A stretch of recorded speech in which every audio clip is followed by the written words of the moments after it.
with myself and our guest of honor. He's here, Jashan Sippy tonight. What a joy to have you here, Jashan. Hi guys, hi Francesca. I have a surprise for you, a lovely little message. Go for it. So, I've been practicing my Italian and I have a message for all of you. Che bello essere, chi partecipare a questo webinar con la nostra food design family. Oh, awesome. Well done. Like, we are assuming that there's other people speaking Italian. Maybe I'm the only one. Even if I'm the only one, it was lovely and I loved it. It would be awesome for you to say this in every language spoken by every person who is watching this webinar. So if you're watching, go in the chat room, write a message in your own language, and we'll have Jashan read it. We'll see how it goes. Okay, so tonight the topic of this webinar is food technology, future food tech, and 3D printing. And this is what we're going to talk about tonight because Jashan happens to be a little bit of an expert in it. Now, some of you might not know Jashan as well as I do and other people probably in the audience. So Jashan, I'm going to let you tell us everything about how you became so fabulous. Well, it's my shirt, but for those of you who don't know me, hi, I'm Jashan Sippy. I'm currently in Mumbai, in India. I am a green building certified architect, and I specialize in the design of spaces of food. And that's how my journey into food design sort of started. Since then, I have founded my own agency called Sugar and Space, where we host architectural food tours, we curate blindfolded dining experiences, and we transform food waste into 3D printed food, among many other things. I am also co-founder of Food Design Nation, which is the collaborative platform for food designers from around the world to get to know each other, work together, work on projects together. I am editor-in-chief of FD Zine, which is Food Design Nation's signature periodical magazine. Issue 2 should come out soon. And I'm also director at the Online School of Food Design. Yep. Awesome. Thank you so much. Okay. So I think that you have something to tell us about what we are going to talk about tonight. So I'm going to hand it over to you again, so I don't spoil anything and I don't say anything that I'm not supposed to. Awesome. So we're going to play a little game today. And in order to play that game during this webinar, I need each of you to take a few seconds only, but to go out and grab a snack. So grab a bowl of potato chips or trail mix or just nuts or candy. I have some really nice, very spiced soya sticks, which is a specialty snack. But just go out and grab whatever you can. We just want you to have a little snack. And hi, Michelle from Colombia. Because I knew that this was going to happen, I prepared the snack, but I've been told that this doesn't qualify as a snack. Is it too healthy? It's all right, right? I don't know about healthy, but it's going to be, I mean, good luck if you have to press any buttons on your laptop after we play the game with your juicy oranges. Perfect. True. Okay. Maybe you should grab some napkins now that you've chosen a juicy snack. Yes, I should. Okay, so go out there and find yourself a snack. Even if you're watching this as a replay tomorrow, whenever it's going to be, go and take the time now to grab a snack and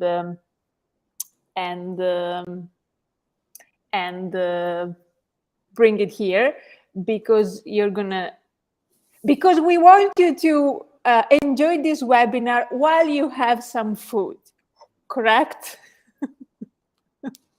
Yes. No. I basically see some participants around me running to get snacks as well. I know they're listening. Oh, it smells so good. You see, I was thinking today while I was getting this that People see clementines here. I see Christmas. I'm already in Christmas mood so much. So this smells like Christmas to me. I'm so excited. Anyway. Tell me you grew those yourself. No. That would We be have a awesome. little fairy that we know who grows her own oranges. So Yeah. I wonder if she's listening. Hi, Sophie. Awesome. Okay. Should we guess that people had enough time to go and grab their snacks? yes, I think we should. And Maybe you I'll should. give instructions for this game as we sort of wait. But essentially, I'm going to play a little video for you on loop. And your challenge is, and you can, it's interactive, guys. So feel free to hit stop when you actually find the answer within this. But what I want you to do is send us a message in this chat room whenever you see 3 consecutive odd numbers appear. Again, I'm going to play a video with numbers. You Consecutive have the odd snack numbers. with you, and you're going to be looking for, drop us a message in the chat and say stop when you see 3 consecutive odd numbers appear. Simple. But you're eating So while doing this. I will eat and I will not participate, okay? But I'll want to, probably. Okay. Okay, so 3 consecutive odd numbers, and you're eating your snack as you do it.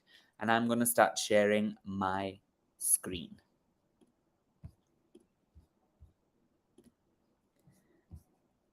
Good, Francesca, you able to see it? Yep, all good. Awesome. Okay, guys, so I'm going to only do this for a few minutes, so you have very few chances.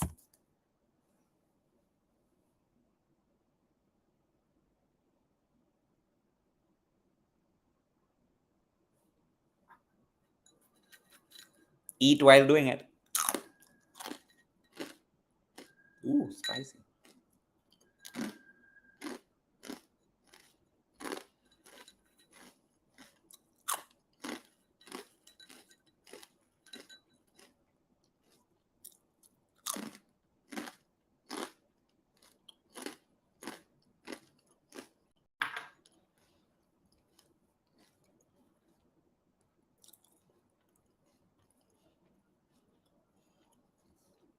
Any hits? Stop from Michael Lawrence. All right. Awesome.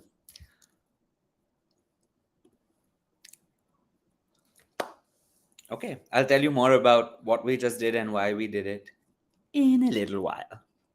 But back to you, Francesca. Yes. Okay. So Hi, Rupita. Nice to see you here. And Karen. Okay.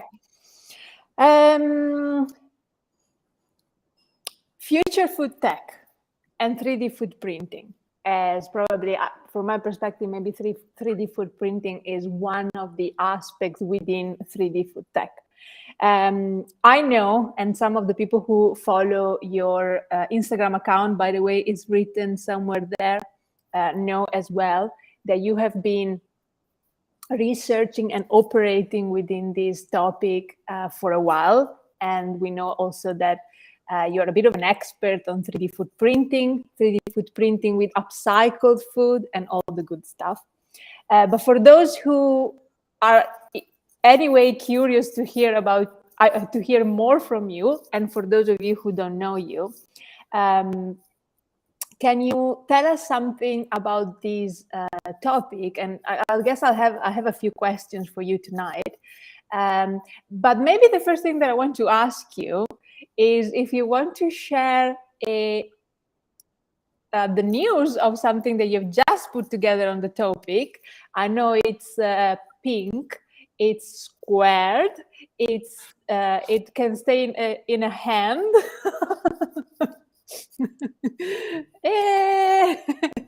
Awesome. Well, you guys will get an e-book today. But yes, I have written a tiny mini little ebook as a teaser and an introduction into this topic for the course that I've been working on for the Online School of Food Design. And essentially, I think what's really fascinated me, of course, I wanted to share my 3D food printer with as many of you as possible. But basically, what was really, the more I thought about it and the more I delved into it, it's really fascinating if you stop for a moment to think about it, how technology has changed and is changing and will continue to change. For better or worse is a debate that is absolutely open. But it's changing how we eat. It's changing what we eat. It's changing where we eat, when we eat, how often we eat, right? It's basically technology that's transforming our food systems and our food itself. So for those of us who don't work in the food system or don't work with food, all of us eat, right? And it's super important for us as consumers. Yes, we eat. It's super important for us as consumers to at least be aware of how this technology is changing all of these things, especially because it's something that's so intimate with our bodies and it's so looped with our well-being. And if we're sort of blindsided or unaware of it, there could be lots of repercussions and implications of this without us knowing it. So that's why I think it's something all of us should know more about. So I put the link to the ebook in the chat rooms on YouTube for sure, hopefully on LinkedIn as well, I'm not sure. But I want to remind people, actually I want you to remind people that this is a gift that you're giving to this audience right now. But yes, but so it's going to be free. This ebook is going to be free for those of you who are watching only for the next few hours. So basically make sure that you hop in, grab the free ebook, because from next week it's going to be priced and available for sale on the school as well. So thank you, Jashan. I have already seen it and I love it. To continue this conversation on this topic and maybe going more into the concepts and topics and contexts that can be found in this ebook as well. I wanted to ask your perspective about technology in the food system in general. What are your perspectives on it? What are you seeing? Is there something cool and interesting that you're seeing? And of course, how can we look at this topic as food designers for our projects or for our startups, our companies, etc. And what can we learn and how can we apply to what we do? So that it's a broad question, but I think it's a good way for us to sort of dive deeper. And to all of you who are watching and listening, we welcome all sorts of questions, however complicated and complex they might be, or simplistic.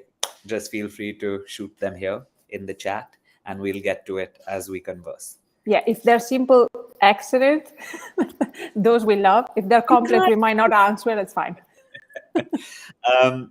So I think if we look at our entire food value chain, and especially when I look at my work with how I look at food design, and I look at it from interventions anywhere along the food value chain, when we're talking about technology, the more you dive into, and you'll see this with investment, with interest in agri-food tech is huge, right? There's lots of innovation happening for more efficient, better food production, right? We've got climate change, we've got unpredictable seasons, weather, and therefore the crops being dependent on these kinds of things it's more and more, let's say, on a very thin thread, right? People's livelihoods and populations depend on feeding off of what we end up growing. Now, with climate changing, if we're not able to sort of control and really predict and protect our crop and our food, we're really starting to get into quite a bit of a kerfuffle, right? So right from agri-food tech, where you have sensors and monitors and drones being able to sort of track humidity, pH levels, temperature, quality of light, all of those things, we've started seeing that being implemented with precision farming on outdoor farms. And now we've also recently with the school been talking about indoor and urban food production techniques. So you've started seeing it being grown with vertical farming, with rooftop gardens, with all the kind of technology that's being used to grow food within our urban context as well. But if you move away from the farm and go right to the end of that food value chain, and we start talking about, well, let's not go to waste management yet, but if we talk about, let's say, food delivery and consumption, you've even had innovations during the pandemic where you're able to digitally lick screens and taste flavors. Now, these kinds of innovations are interesting because while I was living in San Francisco and would attend some of these conferences with all the cool startups in the Silicon Valley, I used to find a couple of apps really interesting because there was one app, I can't remember the name at the moment, but you could scan wine, and based on the aromas that are wafting off of the wine, based on the smell or the vapors or the fumes or whatever the technology recognition was, it could start telling you the label of that particular origin of that wine.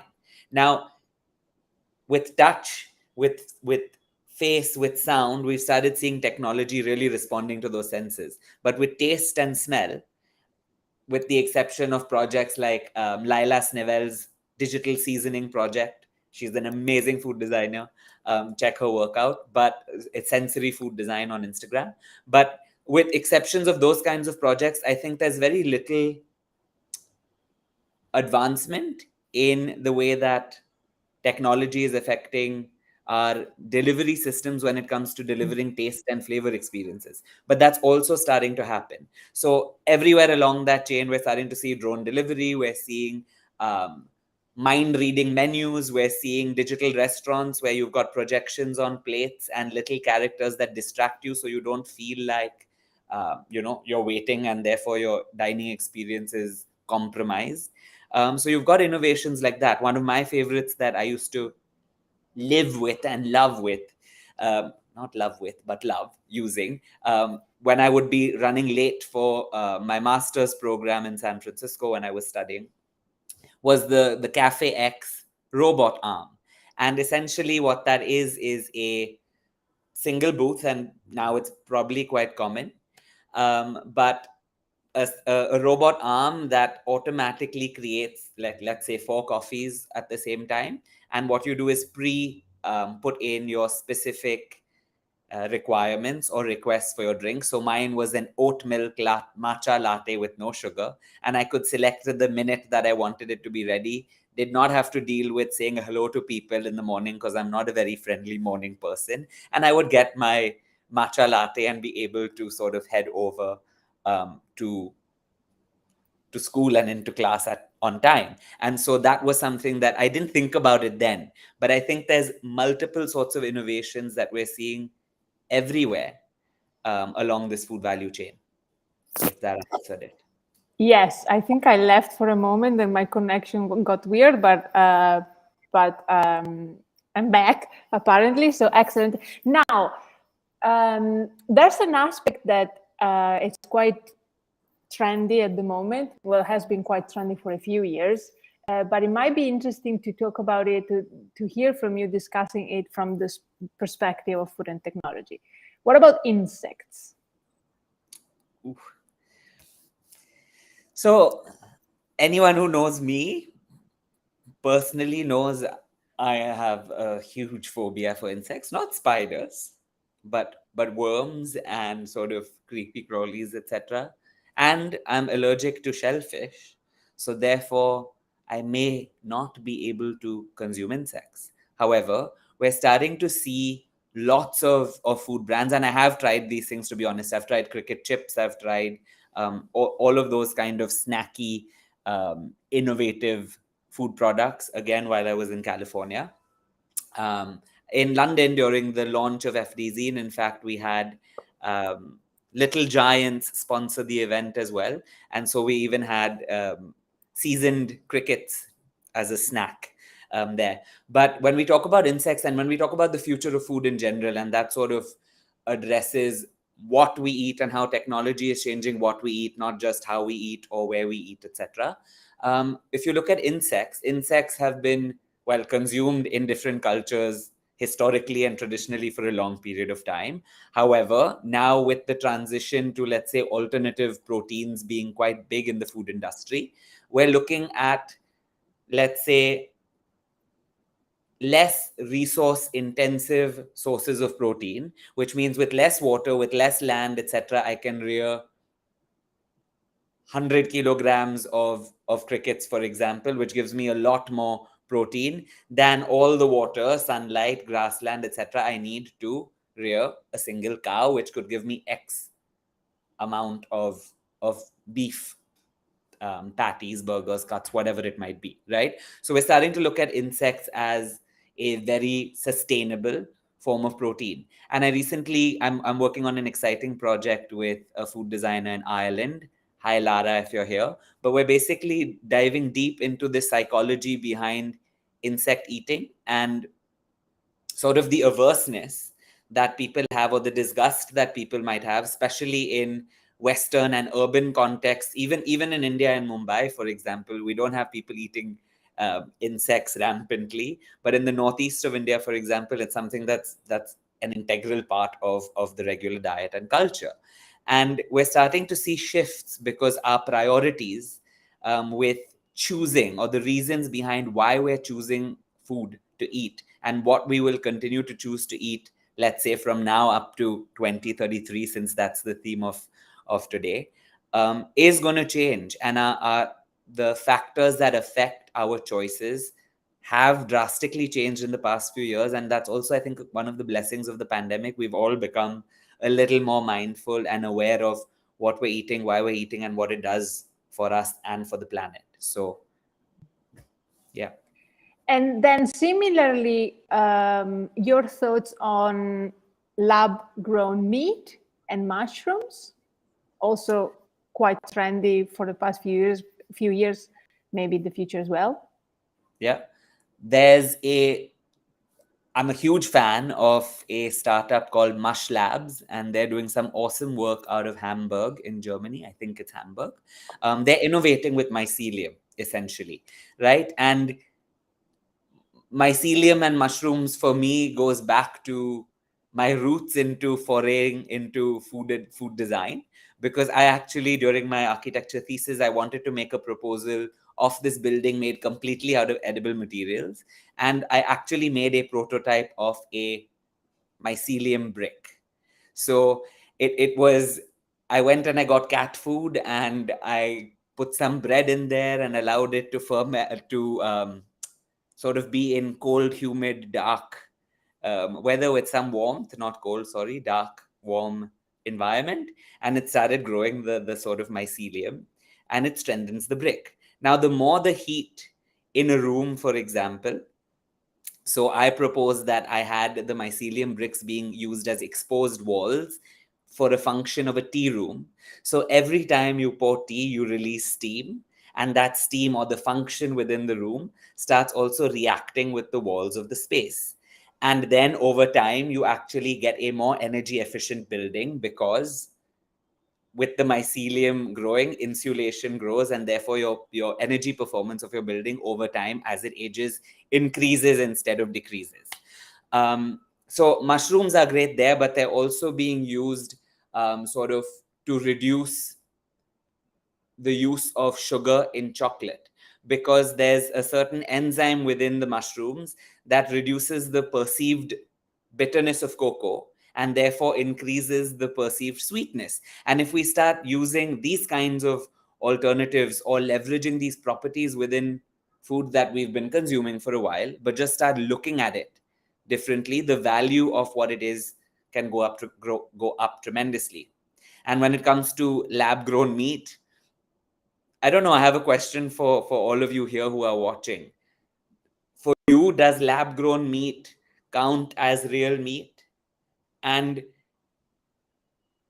real meat. But in that sense, if it does, then does it have the same ethical and environmental implications that may be steering you away from wanting to continue to consume regular meat or traditional meat? Right? These are all questions, I think, around evolution of technology, what's being offered, market trends, and consumer behavior that's being influenced by so many things that are all coming together. And the FDA, I think in the US last week, officially has sanctioned and given the green light to lab grown meat being able to be, I think, now mass produced and starting to maybe be available in supermarkets, at restaurants, etc. So there's lots of progress happening there. From a vegetarian perspective, which I am, I guess soon to become vegan, I still have to make the food transition. To me, it's been always a slow set of choices. But to me, lab-grown meat, and this is a topic of conversation that I would like to share and see what you guys also think. To me, lab-grown meat is like plant-based meat in the sense that it wants to substitute meat. But for those of us who became vegetarians because they do not want to eat animals, lab-grown meat to me is still part of an animal. So I guess there's also this ethical aspect of the conversation that can be had. And then it remains to be seen, I guess, whether in terms of environmental sustainability, whether lab-grown meat is less energy and resources, uses less energy and resources than an aubergine or an eggplant or a whatever plant, real plant that you can put in your burger instead of lab-grown hamburger meat. Anyway, so. But I think adding to what you just said, Francesca, I always believed this, that I'm flexitarian. I eat meat on occasion, depending on the meal, etc.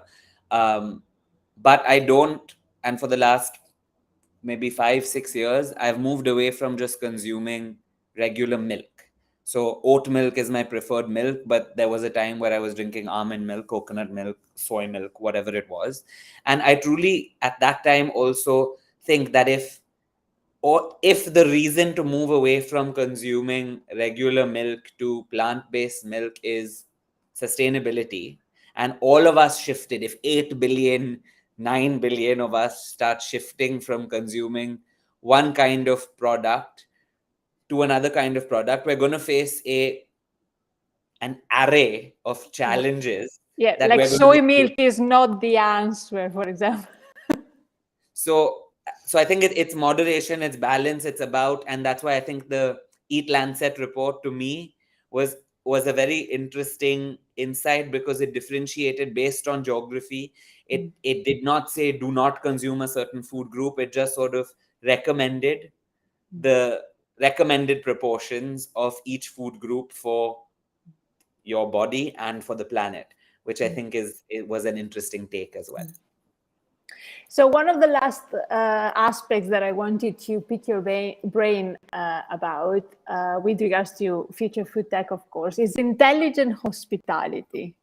I work a little bit with hospitality students and hospitality and management department in universities, and that's one of my favorite places where to bring design.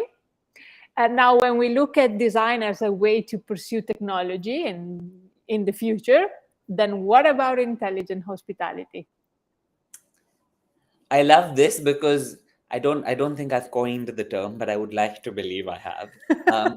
I've just been intuitively using this term since I've been teaching a course on future food tech, and it's been about 4 years now that I go in and conduct workshops at gastronomy schools, at hospitality schools, at anthropology schools, especially with this particular topic. And I think it boils down to basic human nature, right? Look, technology is here and it's here to stay. Whether we like it or not, we may need to have a digital detox and walk barefooted on the grass to connect with everything, but then we still want Wi-Fi, right? It's there, it's embedded in now our some basic needs, and like some cities now provide Wi-Fi as a basic, it should be a basic right, right? We start looking at the use then of this technology, how we use it, because along with using technology has come data collection. And along with data collection has come moral obligation. And it's come, again, ethical responsibility on how we use this data and how we process it. And of course, let's say the EU regulations have been quite strong for the last few years. But in other places, there's still, let's say, misuse of this data, and it's being used for specific people or companies to make profit out of. Right now, especially us as change makers in the food systems or food designers, right, we're at this point where we can leverage or even innovate and create the use of this technology in our food systems. But along with that comes this responsibility to question if we're using it intelligently. Right, just using technology in hospitality is not going to make it smart. But if we use it for very specific problems, for example, we mentioned, and probably everyone's seen this, the on WhatsApp a few years ago, it was everywhere. You have that plate and you have this little man that's running around showing you he's pulling the ingredients, etc. And it shows you a projection of the ice cream on your plate. And then the waiter actually comes and serves an ice cream scoop over the digital ice cream scoop. And by the way, the color of the projection actually changes the perception of that flavor of ice cream, but we can get into all the gastrophysics and psychology of it later. But essentially what you're doing there is increasing or improving customer experience by reducing the perceived wait time. And then in that case, if that means customers keep coming back to your restaurant, then it's worth investing in this very obviously invest capital heavy projection set up, which is above each table, above each place setting. And it's obviously a significant thing to train your staff to make sure that it's timed immaculately so that the scoop comes in. But if you're solving problems, then yes. And I think especially if we're solving problems in the agriculture sector, if we're solving the problem of being able to provide food and reduce the hunger gap and the amount of food that's being wasted once it's been harvested but just doesn't make it in time to the consumers or to the retailers or whatever it is, we're definitely doing good with using this technology. But if, for example, I use my 3D food printer to print smiley photos of my face and that's all I use it for to post on social media.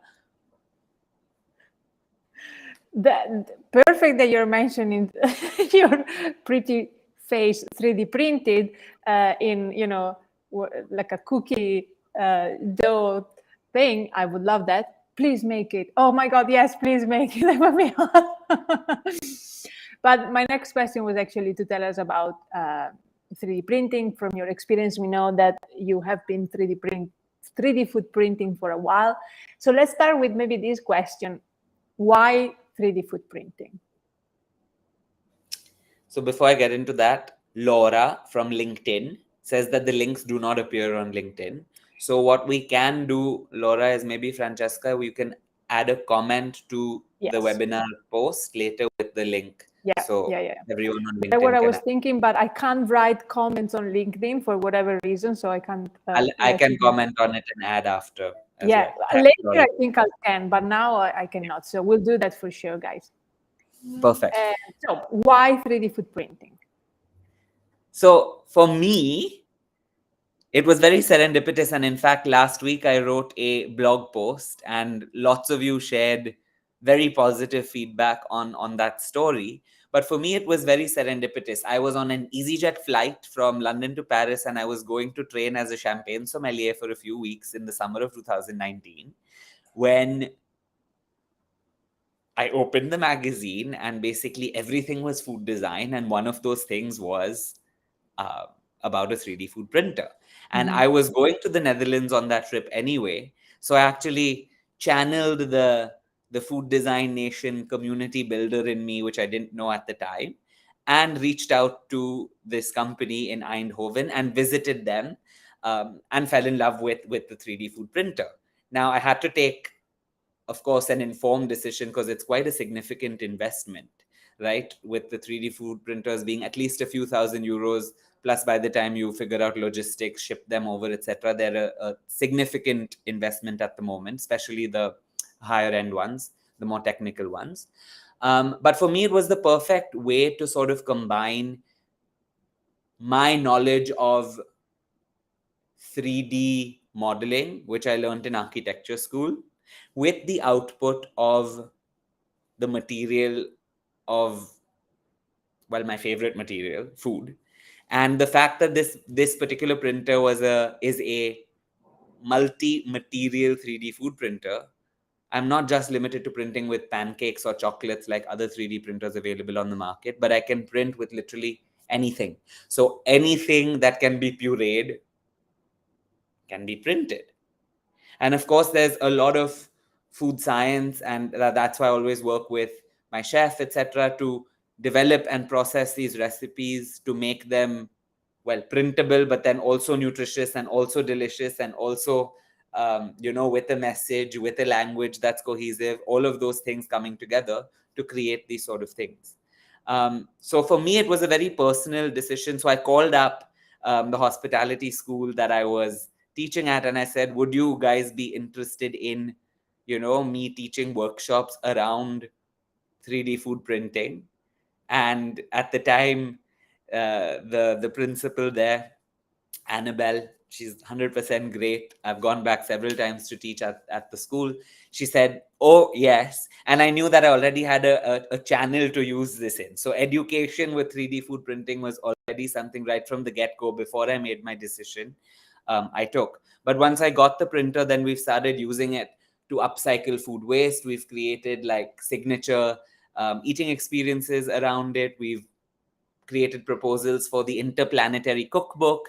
We've done qualitative research around tongue mapping and dissolvable tongue-shaped 3D printed cookies. And recently, tomorrow on Instagram Live, I've recently worked on a project with Betty, and we've actually 3D printed edible toys in order to get toddlers to open up the prospects of their mind to trying new flavors and nutritious indigenous ingredients. So I think the possibilities then with 3D food printing have really sort of started opening up.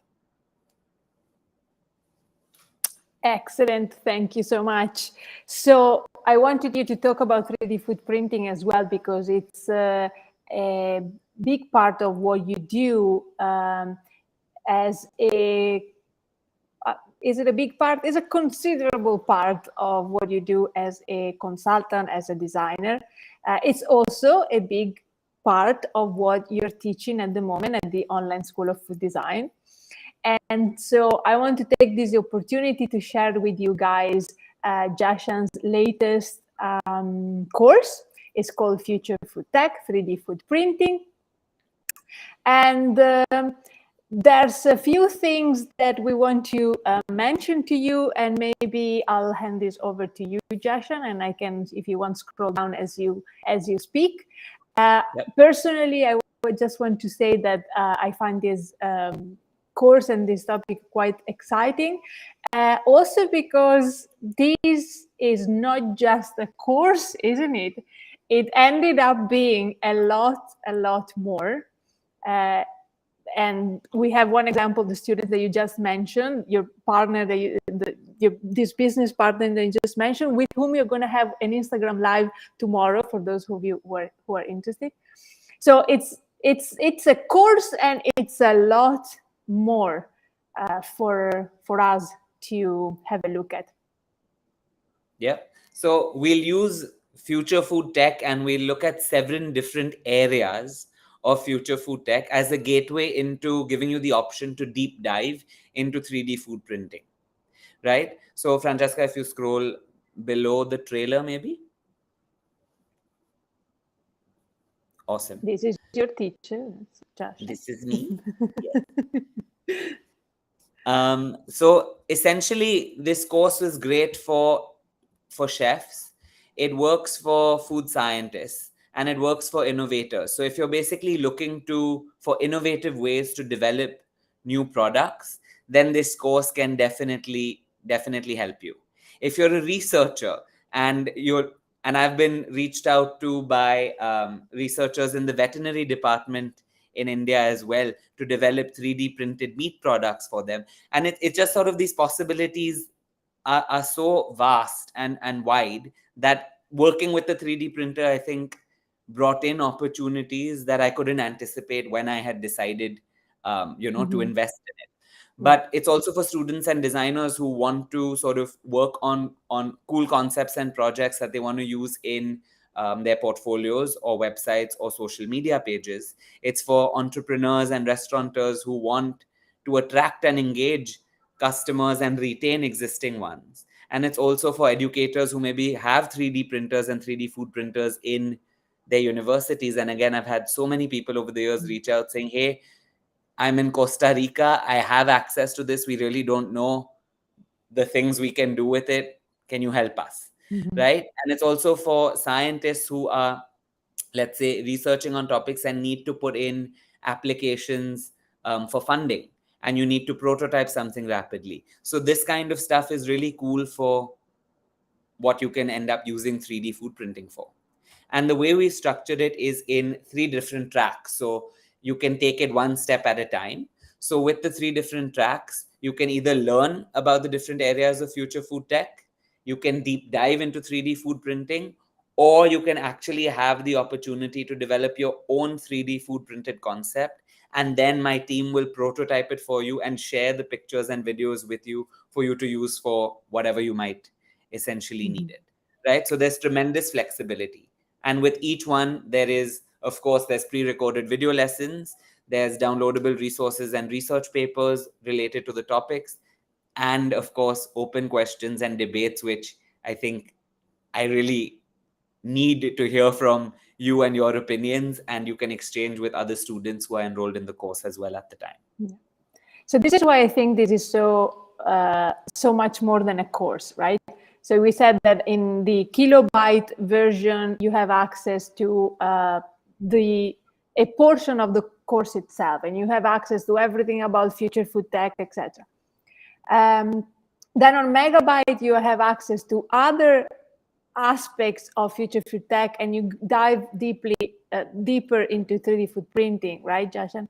But in the third one, you can actually get Jashan to prototype one of your projects. So how often is, I mean, I know that it has happened to me and a few people that I've known, that I have ideas and I do want to see how they're going to be 3D prototyped, but then I don't have access to a 3D printer yet because of whatever reason. Jashan can actually do that for you. So it's a way of collaborating with people. It's a way of literally creating what is only an idea or only a digital file and making it into reality in 3D. I'd love to point out, Francesca, because if you look at the prices of the course, it's not like, I mean, you can access a 3D printer for a much cheaper price outside, right? Just if you're going to a 3D printer. But what we're doing here is actually going through an entire design process from context, setting up food design challenges, and I'll guide you through the entire process of how to develop it from that idea into a concept that you can then sort of prototype and use for further growth as well. So I wanted to show this, which is the actual content and the actual topics for each one of the three options. And I can leave this up for you to have a look at in the moment. That's it. This is what's happening. And do you want to work with Jashan? Do you want to work with someone who's going to make your project into reality? Do you want to learn what to design for in the future? Do you want to know how to design, what type of technology to use in your design projects that look at the future and look at how the world is going?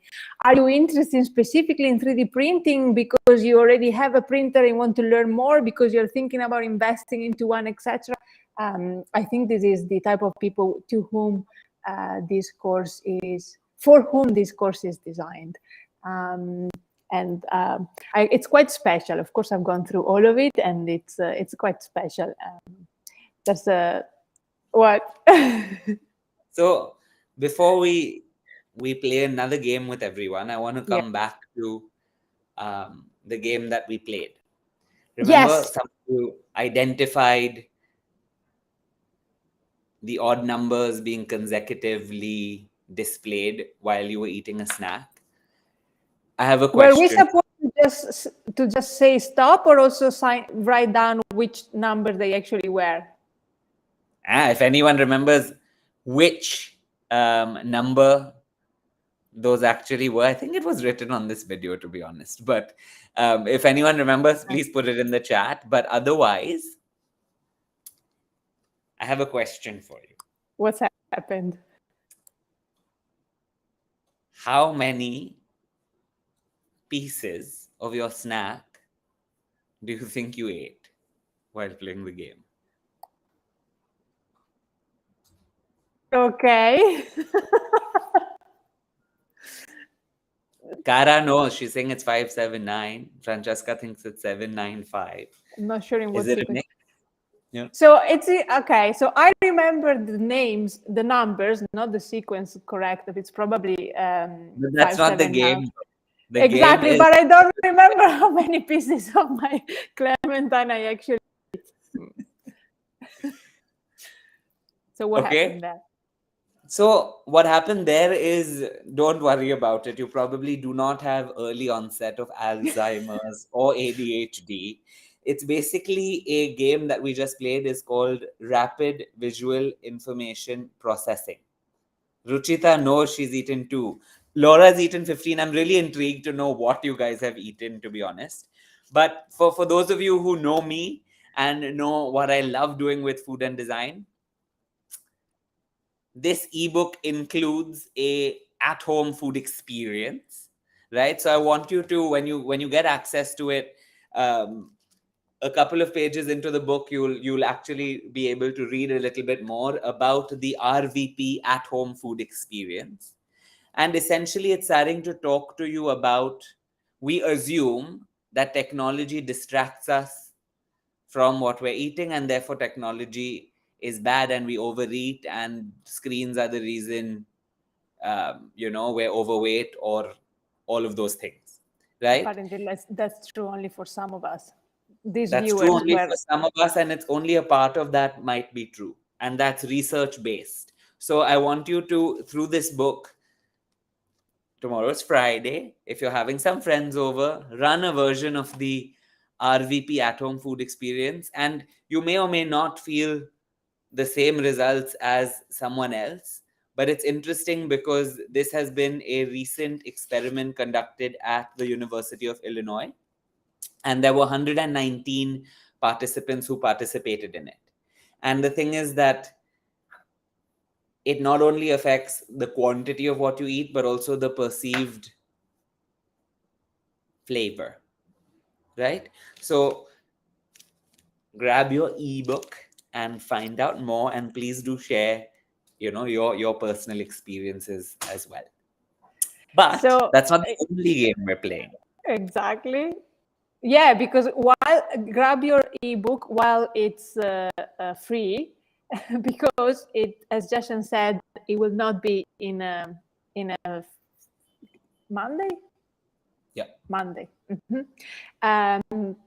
So the other thing that you might have noticed, if you have had a look at the, actually let me share it, the page where we present Jashan course, and I'll actually put it here. You will have noticed, if you have been in there now or earlier, that there's actually a possibility for you to have a big discount, I think. We know that that this is a bit of an investment for you to make, and so we want to give you a little bit of a help. But because this is the online school of food design, and because this is Jashan and myself, we want to do it having fun.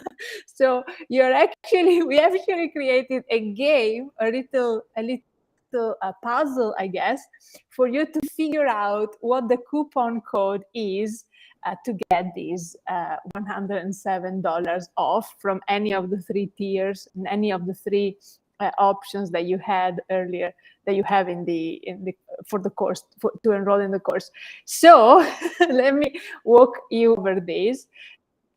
So step 1 is for you to have a look at these emojis and find the 8th one that only makes with the content of Jashan course. Of course, here we have, as I showed earlier, the full content, the full curriculum of Jashan course. So only 8 of these make sense.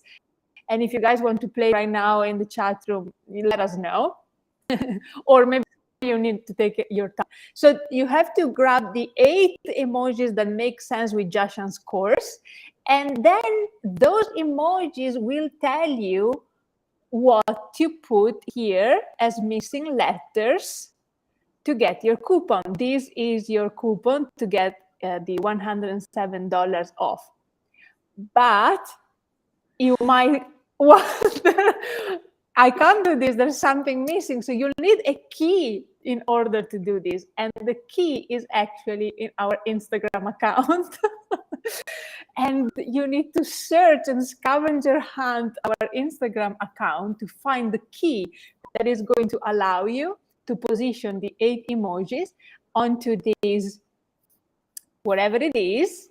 And this is going to be your coupon code. So of course, and by the way, you have 2 more days, 1 hour and something to do this. So then when you click on enroll now, you can put your coupon at checkout and you can have your little discount. And you have to let us know how this puzzle went and how finding this solution went.